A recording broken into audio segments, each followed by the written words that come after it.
Hey everyone, आज मैं आपको एक्सप्लेन करने वाली हूँ फॉरएवर यू के सीजन 2 का एपिसोड 4। स्टार्टिंग में हम देखते हैं कि फा बॉबी को एक बैग देकर कहता है कि तुम ये लेटर वाले पर्सन को दे देना। तो उसके बाद फा के फ्रेंड उससे पूछते हैं कि क्या तुम उस लेटर वाले पर्सन को जानते हो या फिर लाइक करते हो।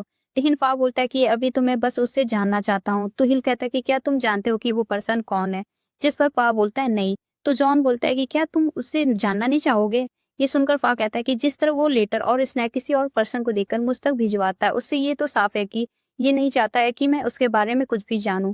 तो अर्थिट उससे पूछता है कि इतने सारे लोगों ने तुम्हें स्नैक और लेटर भी भेजे हैं, लेकिन तुम्हारा ध्यान तो सिर्फ इस पर्सन पे गया, ऐसा क्यों। जिस पर वो फा कहता है कि मैं इस बात को एक्सप्लेन कैसे करूँ, ये मैं नहीं जानता हूँ।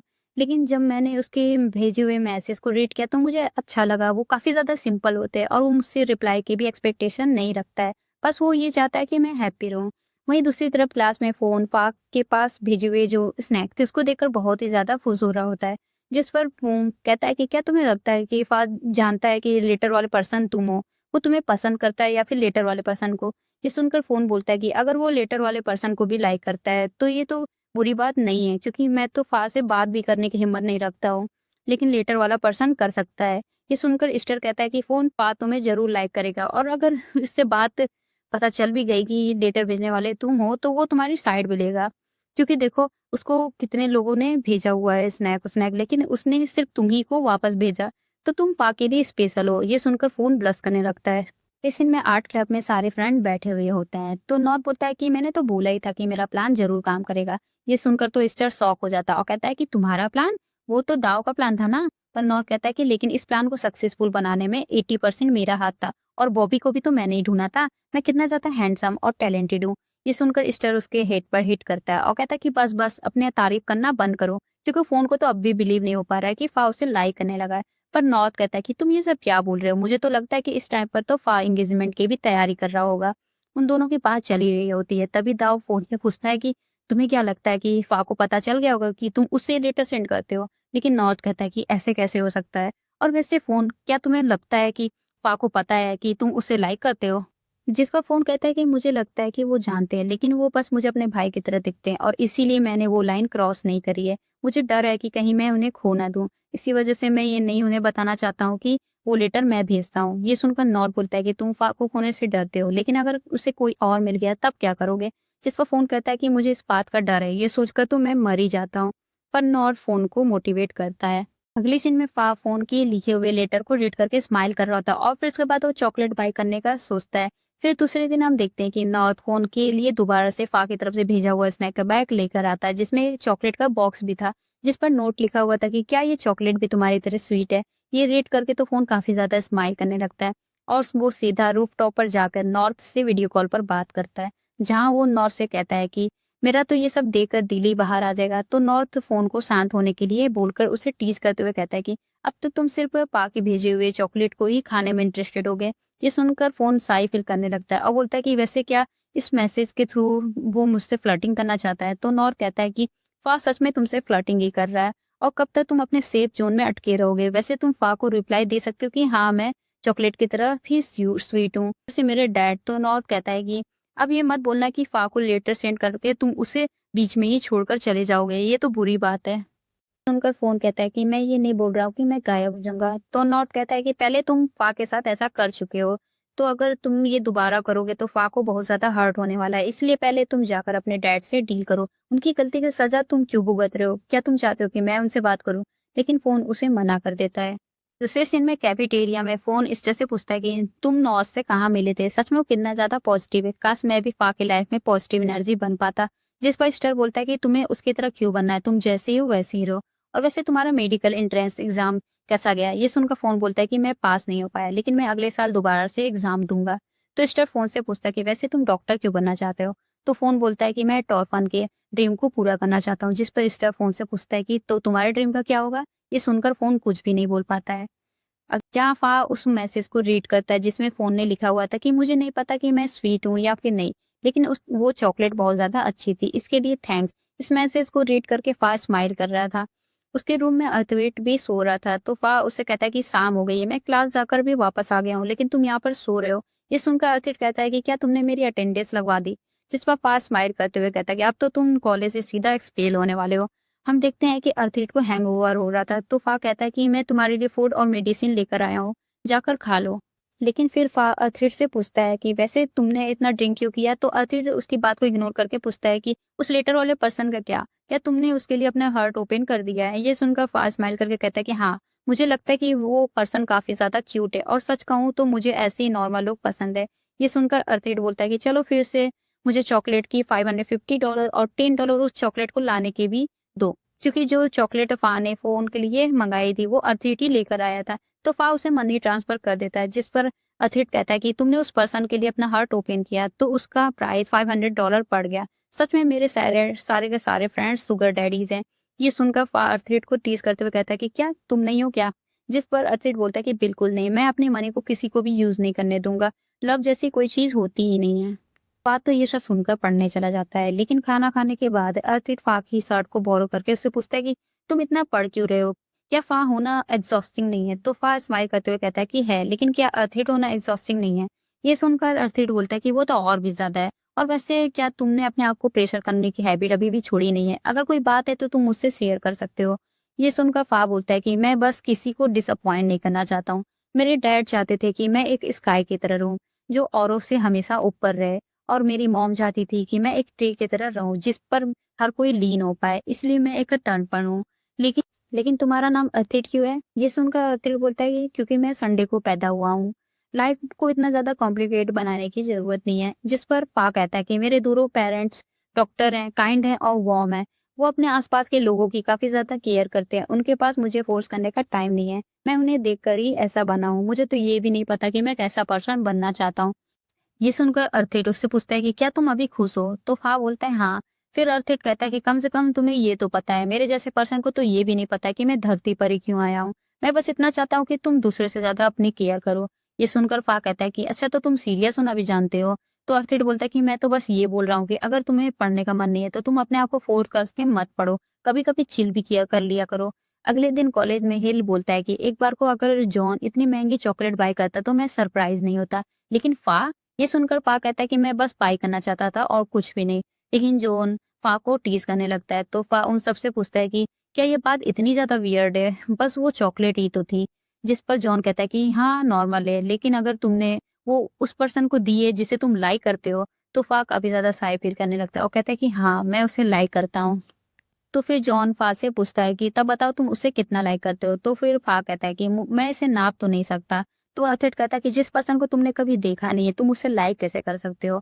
तो फिर फा बोलता है कि ये मेरे लिए मैटर नहीं करता है। ये सुनकर जॉन बोलता है कि अभी तो तुम दोनों के बीच में कुछ भी स्टेबल नहीं है, वो पर्सन कभी भी गायब हो सकता है। और अगर एक दिन उस पर्सन को ऐसा लगा कि उसके आसपास के लोग तुमसे ज्यादा अच्छे हैं तो वो तुम्हारी लाइफ से गायब हो जाएगा। फिर तो तुम उसे ढूंढ भी नहीं पाओगे। ये सुनकर तो फा को काफी ज्यादा टेंशन होने लगती है। जिनमें वो सब क्लास के बाहर आ रहे होते हैं कि तभी एक लड़की फा को स्नैक देने आती है, जो कि उसके फ्रेंड ने उससे भिजवाया होता है, लेकिन फा ने इस पर स्नैक नहीं लिए होते हैं। ये देखकर तो जॉन और अर्थित दोनों शॉक हो जाते हैं। उस लड़की के जाने के बाद अर्थित फा से पूछता है कि वो क्या था? जॉन कहता है कि तुम तो हमेशा लोगों के भेजे हुए स्नैक ले लेते थे, क्योंकि तुम ये बोलते थे कि अगर हम लोग उन्हें मना करेंगे तो उन्हें बुरा लगेगा। लेकिन हील फा की तरफ से रिप्लाई करता है कि अब उसके दिल में कोई है तो उसने नहीं लिया। दूसरी तरफ नॉर्थ को कॉल पर पता चलता है कि बॉबी का एक्सीडेंट हो गया और वो हॉस्पिटल में है। इसीलिए वो कुछ टाइम के लिए लेटर नहीं डिलीवर कर पाएगा। ये बात जानकर वो अपने ग्रुप को बताता है, तो स्टार कहता है कि हम किसी और पर्सन को हायर नहीं कर सकते हैं। लेकिन नॉर बोलता है कि तुम्हें क्या लगता है किसी और को इस तरह मिशन के लिए हम लोग ढूंढना इजी है? ये सुनकर तो सबको स्ट्रेस होने लगता है, पर स्टार फोन से कहता है कि यही टाइम है फा को टेस्ट करने का। अगर तुम्हारे तरफ से कोई भी डेटा उसको नहीं मिलेगा तो वो टेंशन होने लगेगा। लेकिन फोन बोलता है कि मैं उसे टेस्ट नहीं करना चाहता हूँ। कहता है कि अब हम क्या करें, बॉबी को तो ठीक होने में टाइम लगेगा। पर दाव कहता है कि हमें प्लान चेंज करना होगा।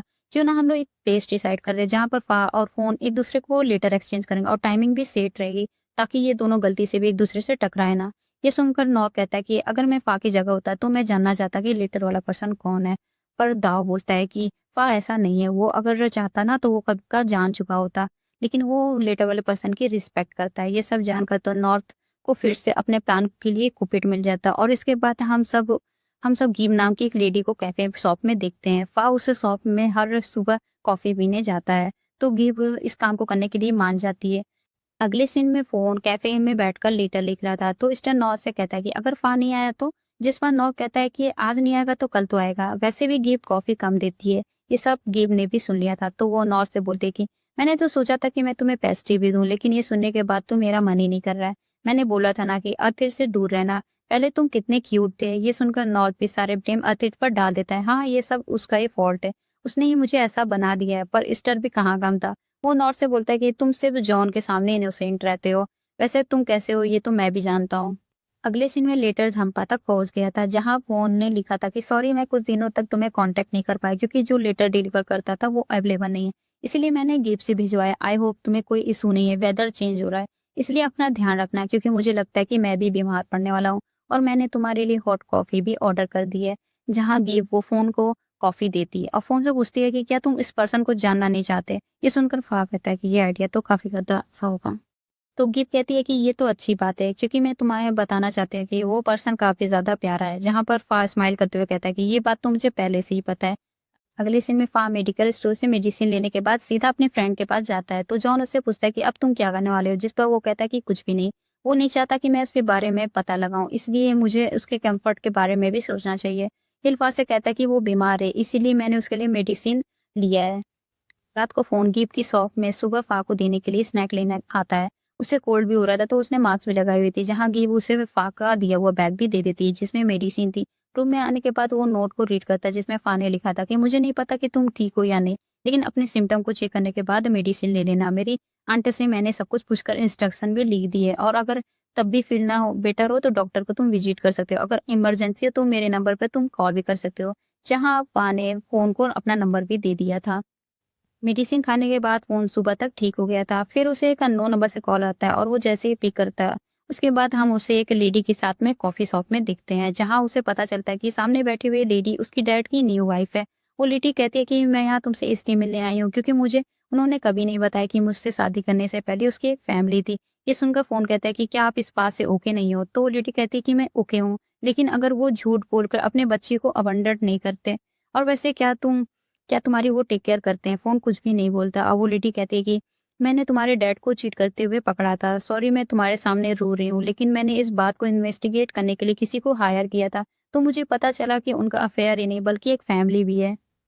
मैं अपनी लाइफ का एक बड़ा डिसीजन लेने जा रही हूँ, क्या वो मेरे बच्चे के अच्छे डैड बन सकते हैं। ये सुनकर कौन कहता है कि ये तो मैं नहीं बता सकता, क्योंकि वो मेरे लिए कभी अच्छे डैड नहीं बन पाए। इसके बाद फोन उस लेडी की छोटी सी बेटी फाइक से भी मिलता है, जहाँ फोन उस लेडी से कहती है कि मेरी भी एक सिस्टर के तौर पर अब वो इस दुनिया में नहीं रही। ये सुनकर वो लेडी कहती है कि तुम उससे बहुत ज्यादा प्यार करते होगे। तो फोन कहता है कि उसके मरने से पहले मैंने काफी ज्यादा मिस्टेक की थी, और उससे माफी मांगने के लिए मेरे पास टाइम भी नहीं मिला, इसलिए अब मैं अपनी लाइफ उसके लिए जी रहा हूँ। ये सुनकर वो लेडी कहती है कि मुझे लगता है कि तोरफन ये नहीं चाहती होगी तुम अपनी लाइफ अपने से जियो, अगर कोई भी बात हो तो तुम मुझे कॉल कर सकते हो। ये बात बोलकर वो वहां से चली जाती है। मैं फोन उस लेडी की कई बातों को ही सोच रहा था, जहाँ वो पा की भी बात को याद करता है। जब पा ने उससे बोला था कि मुझे लगता था कि तुम्हें डॉक्टर बनना पसंद नहीं है, तो वो गूगल पर सर्च करने लगता है। तभी गिव भी उसके लिए टी लेकर आ जाती है, जहाँ वो फोन से पूछती है कि क्या तुम सच में नहीं चाहते हो कि पा को ये बात पता चले कि वो लेटर तुम सेंड करते हो। ये सुनकर फोन कुछ भी नहीं कहता है। तो गिव कहती है कि वैसे रिलेशनशिप में एक पर्सन सब कुछ जानता है और दूसरा पर्सन कुछ भी नहीं। ये तो काफी ज्यादा सैड है। पा तुम्हें इतना पसंद करता है, अगर वो तुम्हारे बारे में कुछ भी नहीं जान पाएगा तो उसे कितना बुरा लगेगा। पर फोन का रिएक्शन देखकर वो वहां से चली जाती है। अगले सीन में हम देखते हैं कि फा के पास फोन की तरफ से एक फ्लावर की पिक और एक नोट आता है, जिसमें फोन ने लिखा था कि मैंने अपनी लाइफ का सबसे इम्पोर्टेंट डिसीजन लिया है। अभी तो मैं नहीं बता सकता हूँ वो क्या है, पर तुमने मुझे काफी ज्यादा करेज दिया है, मैं बस तुम्हें थैंक यू बोलना चाहता हूँ।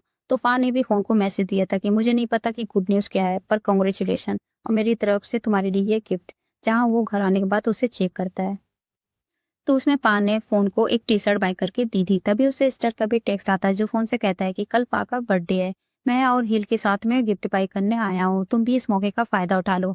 तो फोन रिप्लाई करते हुए कहता है कि मैंने पा के लिए ऑलरेडी गिफ्ट प्रिपेयर कर लिया है। तो स्टर कहता है कि फोन की तरफ से या फिर लेटर वाले पर्सन की तरफ से। ये रीड करके फोन रिप्लाई करता है कि दोनों की तरफ से। इसके बाद वो पा की दी हुई टी शर्ट पहनने के बाद एक फोटो क्लिक करता है, पा को सेंड कर देता है, जहाँ उसने लिखा था कि ये शर्ट काफी ज्यादा अच्छी है लेकिन थोड़ी लूज है, इसलिए मैं इसे सोते हुए टाइम पहनूंगा। तुम बहुत काइंड हो, थैंक यू सो मच।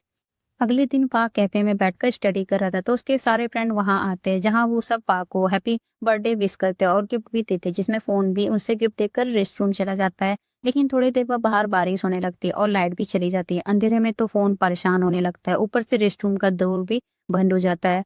तो वो हेल्प हेल्प चिल्लाने लगता है। फा को भी फ़ोन की टेंशन होने लगती है, तो वो उसे ढूँढते हुए रेस्टरूम तक पहुँच जाता है, जहाँ वो डोर को काफ़ी देर पुश करने के बाद ओपन कर देता है। फा को दिखते ही फ़ोन उसे हग करके सॉरी बोलता है, जो भी कुछ आज तक फा के साथ उसने किया है। तो फा उसे काम डाउन होने के लिए कहता है। दूसरे सीन में घर जाने के बाद फा इस बात से काफ़ी खुश था कि फ़ोन ने उसे सॉरी बोला। तो वो उस लेटर वाले पर्सन की पिक को देखने के बाद फ़ोन के दिए हुए गिफ्ट को ओपन करता है, जहाँ फ़ोन ने अपनी तरफ से एक नोट लिखा था, जिसमें उसकी जो रेटिंग थी वो लेटर वाले पर्सन से कुछ-कुछ मैच हो रही थी। ये देखकर फ़ाज़ स्माइल करता है और ये एपिसोड यहीं पर एंड हो जाता है। मिलते हैं अगले एपिसोड में। Thank you so much for watching guys. Bye bye.